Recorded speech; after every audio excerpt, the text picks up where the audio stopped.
Are you thinking about starting a podcast? Once you start researching it, it can seem really overwhelming, but it's actually not difficult at all. And in this video, I'm gonna break down the entire process for you step by step. So stick around until the end and you'll be ready to start a podcast that sounds great and does justice to your ideas.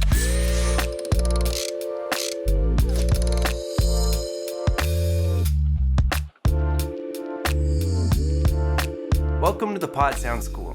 Here we cover all things podcasting. We make it fun and provide up-to-date, actionable information to help your podcast shine. So if you haven't yet, please subscribe to our channel so you can stay updated with our new podcasting video releases. Okay, so in order to start a podcast, you'll need 5 things. 1, your idea and your voice. 2, a microphone. 3, an audio interface.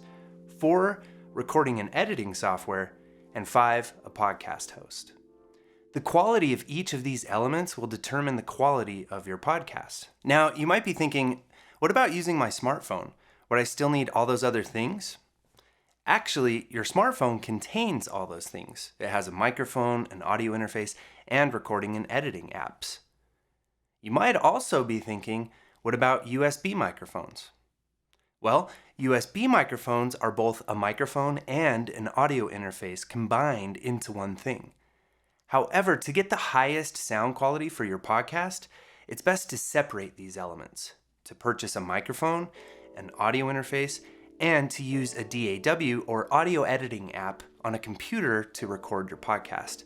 When it comes to starting a podcast, the choices are endless. There's so much information out there that it can seem overwhelming and confusing. This is why so many people give up before even starting. But starting your own podcast is easier than you think.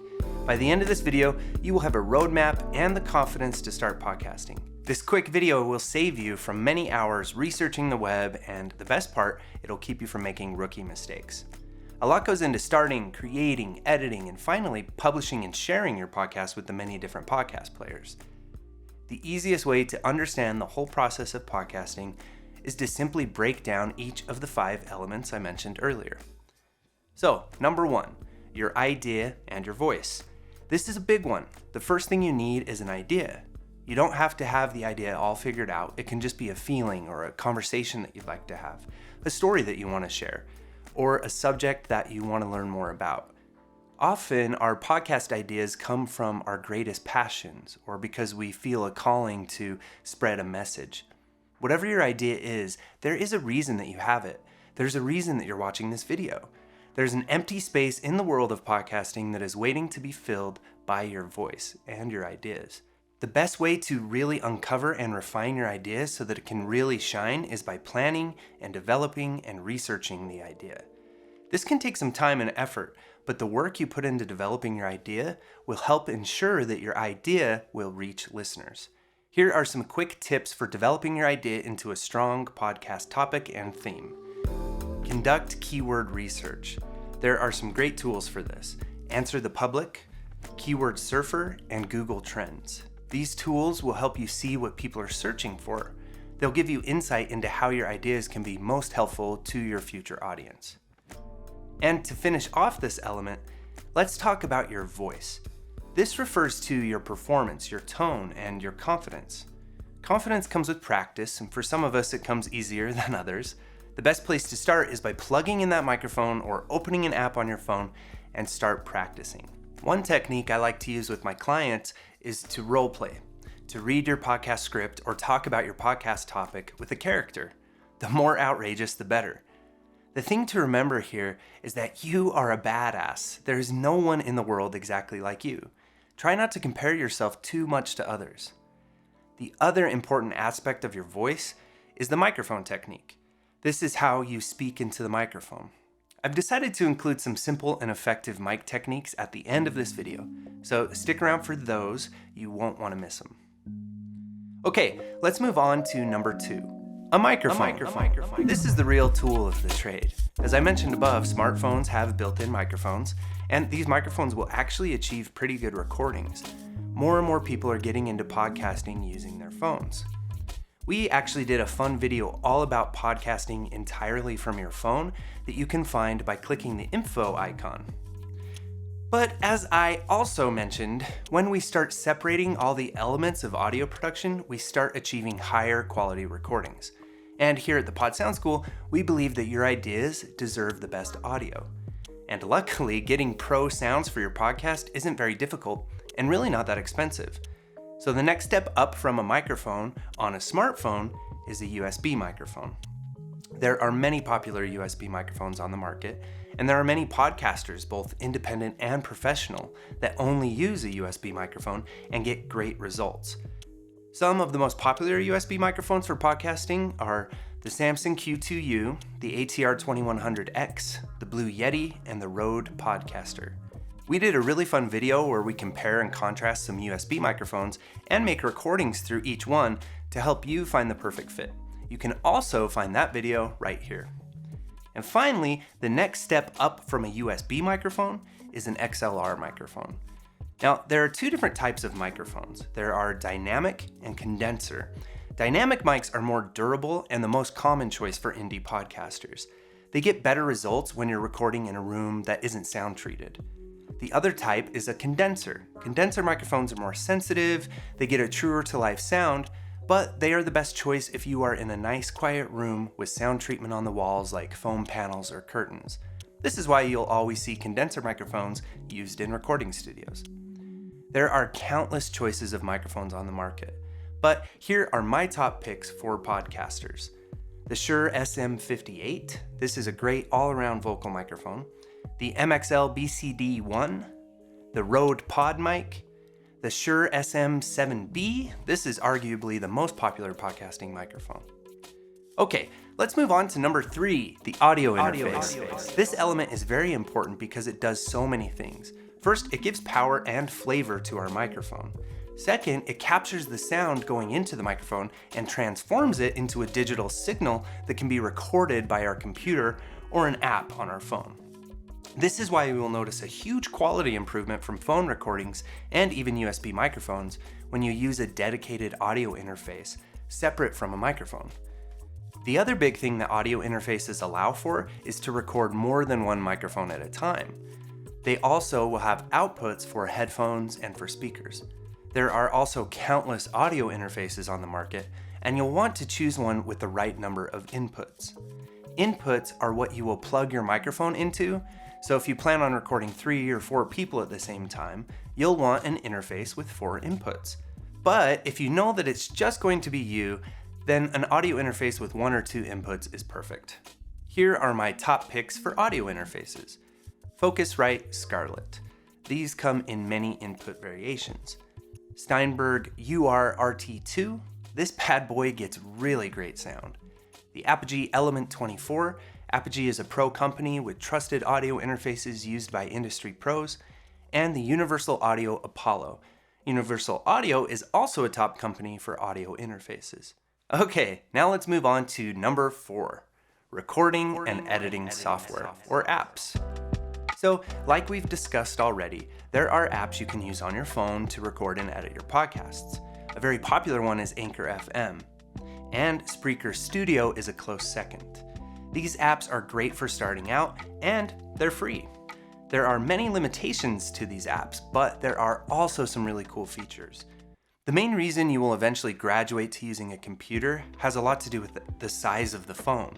The screen size is a little too small to make advanced editing and applying effects really possible. You will also save a lot of time by using software on a computer to edit your podcast. This element of podcasting is one that really scares a lot of people. On the surface, these DAWs, or audio editing programs, seem very complex and intimidating. But they are actually very user-friendly and not that hard to learn. There are also free options. The most popular free option is Audacity, but I particularly don't recommend Audacity because it has too many limitations and workarounds. There is also GarageBand that comes installed on Mac computers, but GarageBand is more suited for music production. The best free DAW is most certainly Pro Tools First, but even Pro Tools First has limitations. My all-around recommendation for indie podcasters is Reaper. Reaper has a 60-day trial period, and then after 60 days, it's a one-time $60. Reaper is very user-friendly and has great plugins and features for podcasters. I teach students step-by-step how to edit their podcasts using Reaper and all the skills they need to know to record and edit their podcasts in our course, Smart and Sexy Podcast Launch. Our program is designed to help beginners to launch their podcast in 7 weeks. We cover everything from market research and planning to audio production and social media promotion. So if you want to get on the wait list for that program, click on the link in the description of this video below. Registration opens in a few weeks. Okay, and now let's move on to number 5, your podcast host. Once you're done with your podcast recordings, you will need to host them online so they can be shared with the podcast directories. There are many different options for this as well. We have a video that breaks down the different podcasting hosting sites that you can find right here. Apple Podcasts, Spotify, Google Podcasts, and the other existing podcast players do not physically hold your audio files. Before your listeners can download and listen to your podcast, you need to take a few extra steps. These steps take your podcast episodes from your computer to your listeners' ears. First, you will need a hosting site. A hosting site allows you to upload the audio files that you create. You can also add artwork and share your podcast with Apple, Spotify, Google, and all the other podcast players via something called an RSS feed. They will also give you analytics and tell you how many people are listening to your show. Second, once you have uploaded your podcast to your web host, you have to submit your podcast RSS feed to the different podcast players. And if you're confused by what an RSS feed is or want to learn more about what web host services are, we have these 2 videos on our channel covering RSS and web hosts in detail. So before we finished up, and as I promised, here are some quick mic techniques that will have you podcasting like a pro. First, where you record. This is a big one and often overlooked. Take some time to make sure the room you're recording in is quiet and free from any noise. Also, make sure that it's not too reverberated or that it doesn't have too much echo. This is caused a lot of times by hard surfaces like hardwood floor, tile, windows, and walls. You can use curtains, you can use all sorts of different things to soften the surfaces of your room and get a better sounding room before you even step in front of the microphone. Number 2, find the sweet spot and stay in it. What I mean here is speak only a few inches in front of your microphone and make sure that you don't move your head very much. Stay in that sweet spot so that you get a nice level going into the microphone. And number 3, know your angle. One of the problems that happens with our voice is something called plosives. These are the harsh P sounds that come out of our mouth whenever we pronounce words with the letter P in them. What happens with these plosives when we're directly facing a microphone is little puffs of air go into the microphone and they make an annoying popping sound. If we simply point the microphone to our mouth at an angle, that allows the air to pass by the microphone, but our voice is still in the sweet spot of the front of the microphone. Those 3 tips will really get you started. Another thing I really like to do is practice finding the sweet spot by moving my head around the microphone in a few different ways while wearing headphones. And then you'll actually train yourself to hear when your voice is in the sweet spot. And that does it. You can see that there's a lot that goes into having a podcast. Even if you start podcasting on your phone, you'll still want to make sure that you record in a nice quiet room, and also that you take the time to research, to plan, and develop your idea, your topic, and all of your episodes. Okay, friends, I hope you're feeling encouraged and ready to start a podcast. There is a lot more information on each one of these topics, and we have a ton of videos here on our channel, so make sure that you subscribe and come visit our channel and learn as much as you can about podcasting. Your ideas deserve it. All right, we'll catch you on the next video.